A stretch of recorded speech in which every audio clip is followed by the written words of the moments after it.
أعوذ بالله من الشيطان الرجيم. بسم الله الرحمن الرحيم. يا أيها الناس اتقوا ربكم الذي خلقكم من نفس واحدة وخلق منها زوجها وبث منهما رجالا كثيرا ونساء واتقوا الله الذي تساءلون به والأرحام إن الله كان عليكم رقيبا. وآتوا اليتامى أموالهم ولا تتبدلوا الخبيث بالطيب ولا تأكلوا أموالهم إلى أموالكم إنه كان حوبا كبيرا. فإن خفتم ألا تقسطوا في اليتامى فانكحوا ما طاب لكم من النساء مثنى وثلاث ورباع.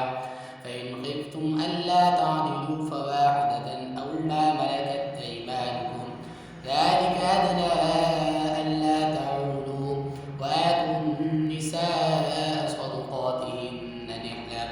فإن طيل لكم عن شيء منه نفسا فكلوه هنيئا مريئا.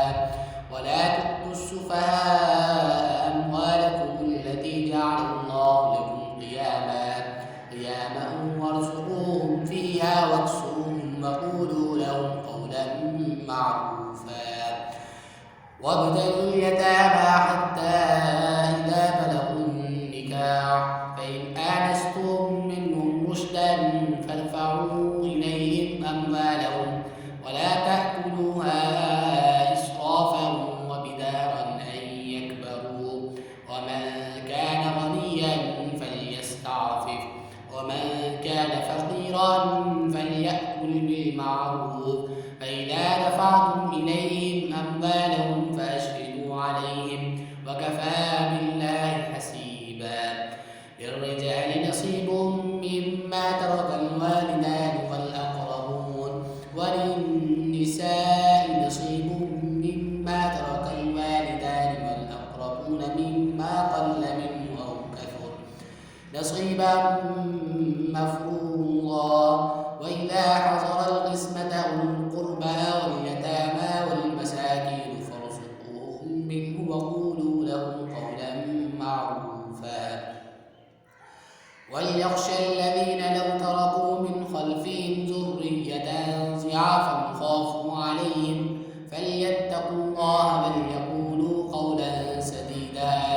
إن الذين يأكلون أموال اليتامى ظلما إنما يأكلون في بطونهم نارا وسيصلون سعيرا.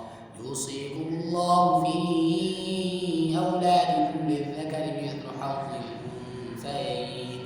فإن كن نساء فوق اثنتين فلهن ثلثا ما ترك وإن كانت واحدة فلها النصف ولأبويه لكل واحد منهما السدس مما ترك إن كان له ولد. فإن لم يكن له ولد وورثه أبواه فلأمه الثلث.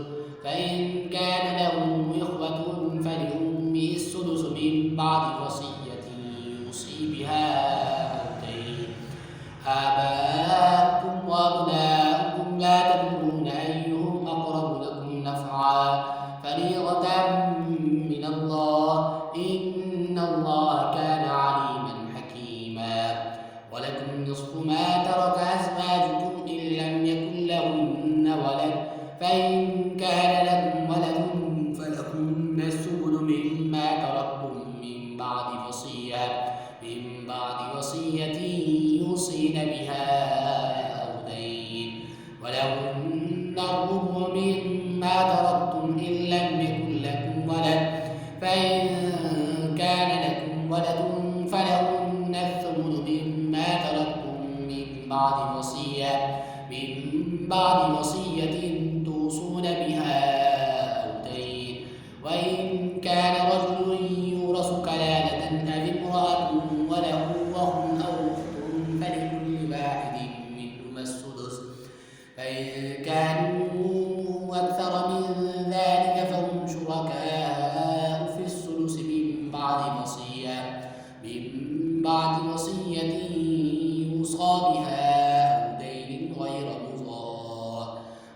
تحية من الله والله عليم حكيم.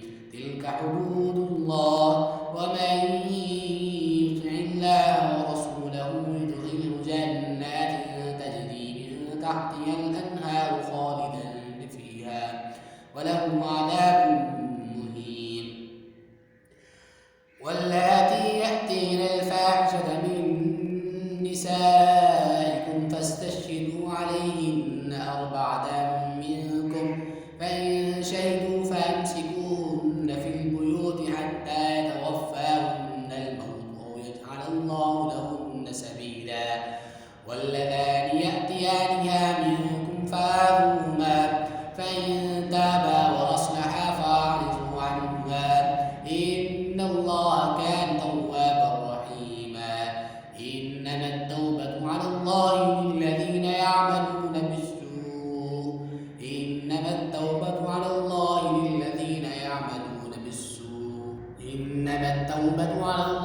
للذين يعملون بجهالة ثم يتوبون من قريب فأولئك يتوب الله عليهم وكان الله عليما حكيما. وليست التوبة للذين يعملون السيئات حتى إذا حضر أحدهم الموت قال إني تبت الآن ولا الذين يموتون وهم كفار أولئك أعتدنا لهم عذابا أليما. يا أيها الذين آمنوا لا يحل لكم أن ترثوا النساء كرها ولا تعضلوهن لتذهبوا ببعض ما آتيتموهن إلا أن يأتين بفاحشة مبينة وعاشروهن بالمعروف فإن كرهتموهن فعسى أن تكرهوا شيئا ويجعل الله فيه خيرا كثيرا. وإن أردتم استبدال زوج مكان زوج وآتيتم إحداهن قنطارا فلا تأخذوا منه شيئا أتأخذونه بهتانا وإثما مبينا. فكيف تأخذونه وقد أفضى بعضكم إلى بعض وأخذن منكم ميثاقا غليظا. ولا تنكحوا ما نكح آباؤكم من النساء إلا ما قد سلف إنه كان فاحشة ومقتا وساء سبيلا.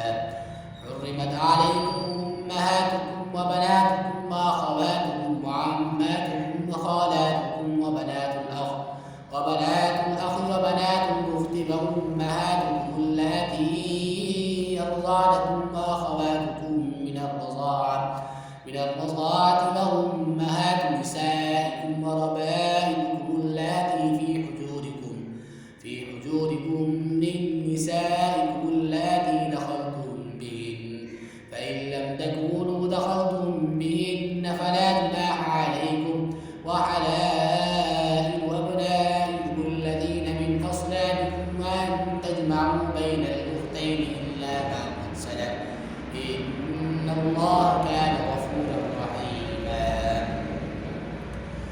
بسم الله الرحمن الرحيم. والمحصنات من النساء إلا ما ملكت أيمانكم كتاب الله عليكم وأحل لكم ما وراء ذلكم أن تبتغوا بأموالكم محسنين غير مسافحين فما استمتعتم به منهن فآتوهن أجورهن فريضة ولا جناح عليكم فيما تراضيتم به من بعد الفريضة إن الله كان عليما حكيما. ومن لم يستطع منكم قولا أن ينكح المحصنات المؤمنات فمما ملكت أيمانكم من فتياتكم المؤمنات والله أعلم بإيمانكم بعضكم من بعض فانكحوهن بإذن أهلهن وآتوهن أجورهن محصنات غير مسافحات ولا متخذات أخدان فإذا أحسن فإن أتين بفاحشة فعليهن نصف ما على المحصنات من العذاب ذلك لمن خشي العنة منكم وأن تصبروا خير لكم والله غفور رحيم.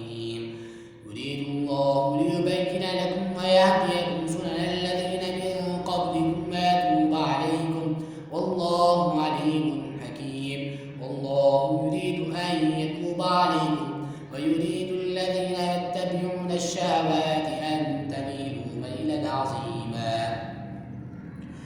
يريد الله أن يخفف عنكم وخلق الإنسان ضعيفا. يا أيها الذين آمنوا لا تأكلوا أموالكم بينكم بالباطل إلا أن تكون تجارة عن تراض منكم ولا تقتلوا أنفسكم إن الله كان بكم رحيما. ومن يفعل ذلك عدوانا وظلما فسوف نصليه نارا وكان ذلك على الله يسيرا. إن تجتنبوا كبائر ما تنهون عنه نكفر عنكم سيئاتكم وندخلكم مدخلا كريما. ولا تتمنوا ما فضل الله به بعضكم على بعض للرجال نصيب مما اكتسبوا وللنساء نصيب مما اكتسبن واسألوا الله من فضله إن الله كان بكل شيء عليما. ولكل جعلنا موالي مما ترك الوالدان والأقربون والذين عقدت أيمانكم فآتوهم نصيبهم إن الله كان على كل شيء شهيدا. الرجال قوامون على النساء بما فضل الله بعضهم على بعض وبما أنفقوا من أموالهم. فالصالحات قانتات حافظات للغيب بما حفظ الله واللاتي تخافون نشوزهن فعظوهن واهجروهن في المضاجع واضربوهن فإن أطعنكم فلا تبغوا عليهن سبيلا إن الله كان عليا كبيرا. وإن خفتم شقاق بينهما فابعثوا حكما من أهله وحكما من أهلها إن يريدا إصلاحا يوفق الله بينهما إن الله كان عليما خبيرا. واعبدوا الله ولا تشركوا به شيئا وبالوالدين إحسانا وبذي القربى واليتامى والمساكين والجار ذي القربى والجار الجنب والصاحب بالجنب وابن السبيل وما ملكت أيمانكم إن الله لا يحب من كان مختالا فخورا. الذين يبخلون ويأمرون الناس بالبخل ويكتمون ما آتاهم الله من فضله وأعتدنا للكافرين عذابا مهينا. والذين ينفقون أموالهم رئاء الناس ولا يؤمنون بالله ولا باليوم الآخر ومن يكن الشيطان له قرينا فساء قرينا. وماذا عليهم لو آمنوا بالله واليوم الآخر وأنفقوا مما رزقهم الله وكان الله بهم عليما. إن الله لا يظلم مثقال ذرة وإن تك حسنة يضاعفها ويؤت من لدنه أجرا عظيما. فكيف إذا جئنا من كل أمة بشهيد وجئنا بك على هؤلاء شهيدا يومئذ يود الذين كفروا وعصوا الرسول لو تسوى بهم الأرض ولا يكتمون الله حديثا. يا أيها الذين آمنوا لا تقربوا الصلاة وأنتم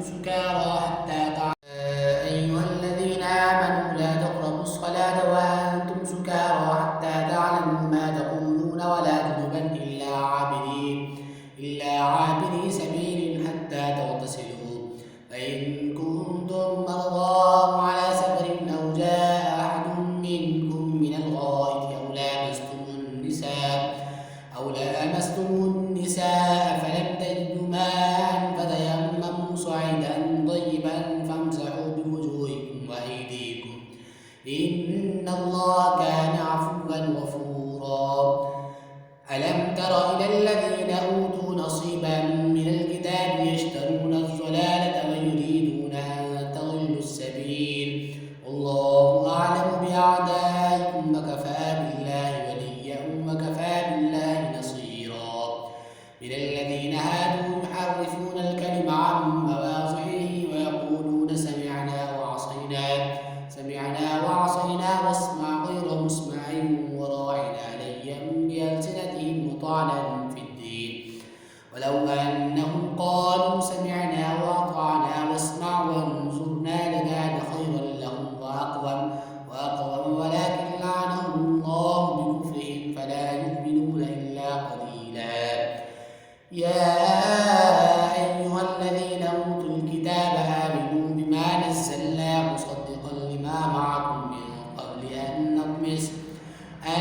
نطمس وجوها فنردها على أدبارها أو نلعنهم كما لعنا أصحاب السبت وكان أمر الله مفعولا.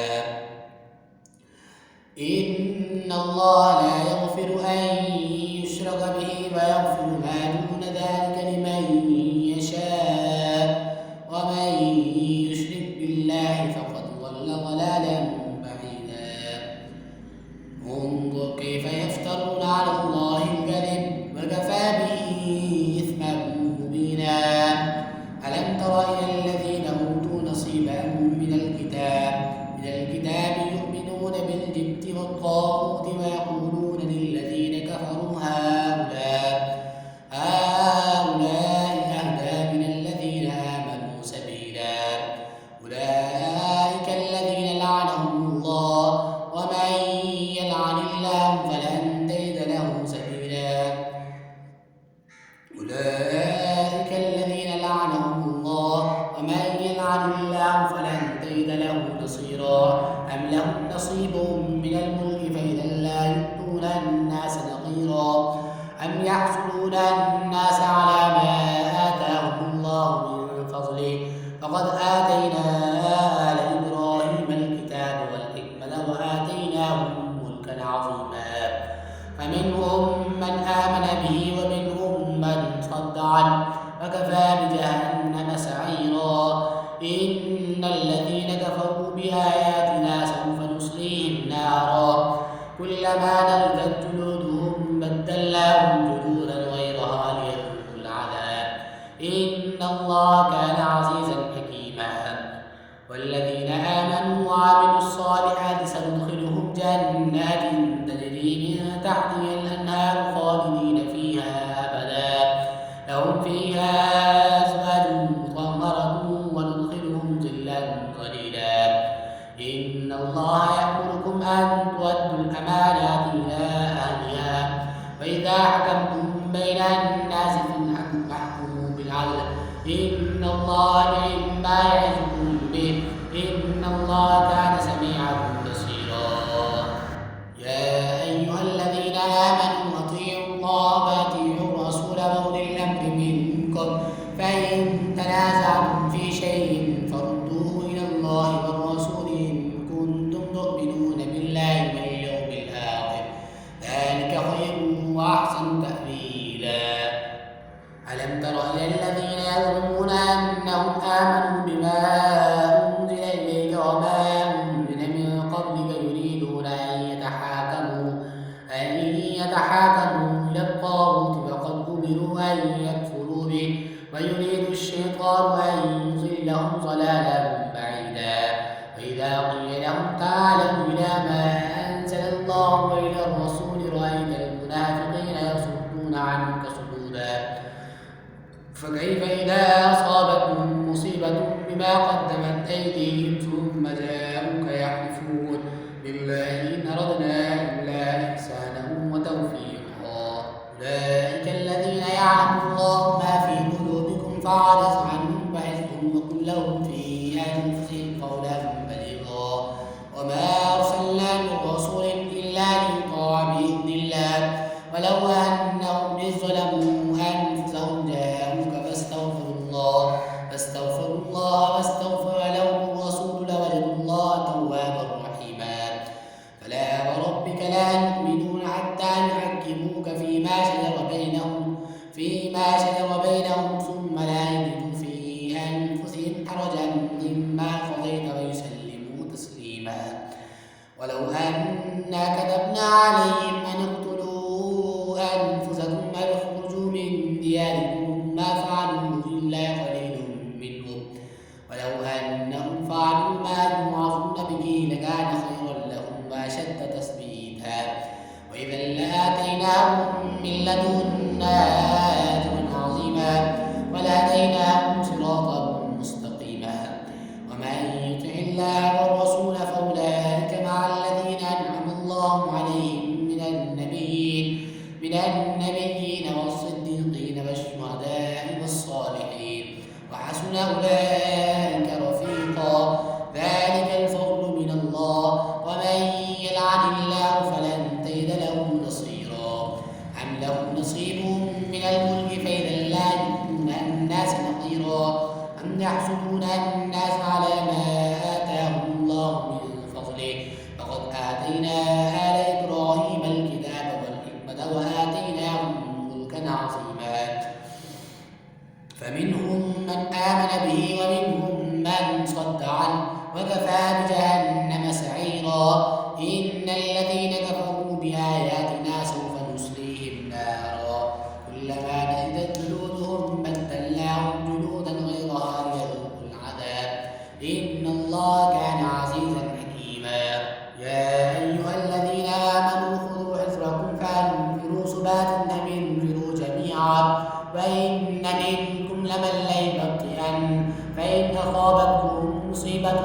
قال قد أنعم الله علي إذ لم أكن معهم شهيدا ولئن أصابكم فضل من الله ليقولن كأن لم تكن بينكم وبينه مودة يا ليتني كنت معهم فأفوز فوزا عظيما فليقاتل في سبيل الله الذين يشرون الحياة الدنيا بالآخرة ومن يقاتل في سبيل الله فيقتل أو يغلب فسوف نؤتيه أجرا عظيما ومن يقاتل في سبيل الله وما لكم لا تقاتلون في سبيل الله والمستضعفين من الرجال والنساء والولدان الذين يقولون ربنا أخرجنا من هذه القرية الظالم أهلها واجعل لنا من لدنك وليا واجعل لنا من لدنك نصيرا الذين آمنوا يقاتلون في سبيل الله والذين كفروا يقاتلون في سبيل الطاغوت فقاتلوا أولياء الشيطان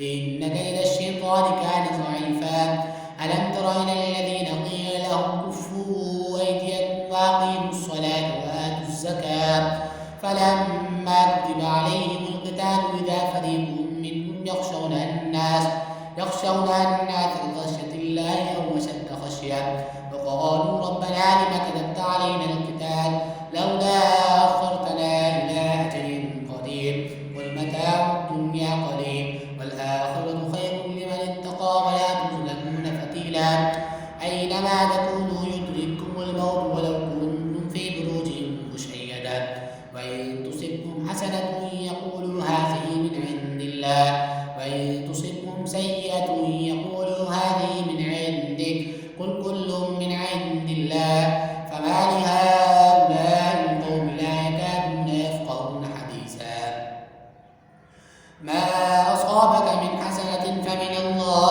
وما أصابك من سيئة فمن نفسك وأرسلناك للناس رسولا وكفى بالله شهيدا من يطع الرسول فقد أطاع الله ومن تولى فما أرسلناك عليهم حفيظا ويقولون طاعة فإذا برزوا من عندك بيت طائفة منهم غير الذي تقول الله يكتب ما يبيتون فأعرض عنهم وتوكل على الله وكفى بالله وكيلا أفلا يتدبرون القرآن ولو كان من عند غير الله لوجدوا فيه اختلافا كثيرا وإذا جاءهم أمر من الأمن أو الخوف أذاعوا به ولو ردوه إلى الرسول وإلى أولي الأمر منهم لعلمه الذين يستنبطونه منهم ولولا فضل الله عليكم ورحمته لاتبعتم الشيطان إلا قليلا فقاتل في سبيل الله لا تكلف إلا نفسك وعرض المؤمنين عسى الله أن يكف بأس الذين كفروا والله أشد بأسا وأشد تنكيلا من يشفع شفاعة حسنة يكن له نصيب منها ومن يشفع شفاعة سيئة يكن له كفل منها وكان الله على كل شيء مقيتا وإذا حييتم بتحية فحيوا بأحسن منها أو ردوها إن الله كان على كل شيء حسيبا الله لا إله إلا هو ليجمعنكم إلى يوم القيامة لا ريب فيه ومن أصدق من الله حديثا فما لكم في المنافقين فئتين والله أركسهم بما كسبوا أتريدون أن تهدوا من أضل الله ومن يضلل الله فلن تجد له سبيلا ودوا لو تكفرون كما كفروا فتكونون سواء فلا تتخذوا منهم أولياء حتى يهاجروا في سبيل الله فإن تولوا فخذوهم واقتلوهم حيث وجدتموهم ولا تتخذوا منهم وليا ولا نصيرا إلا الذين يصلون إلى قوم بينكم وبينهم ميثاق أو جاءوكم حسرت صدورهم أن يقاتلوكم أو يقاتلوا قومهم ولو شاء الله لسلطهم عليكم فلقاتلوكم فإن اعتزلوكم فلم يقاتلوكم وألقوا إليكم السلم فما جعل الله لكم عليهن سبيلا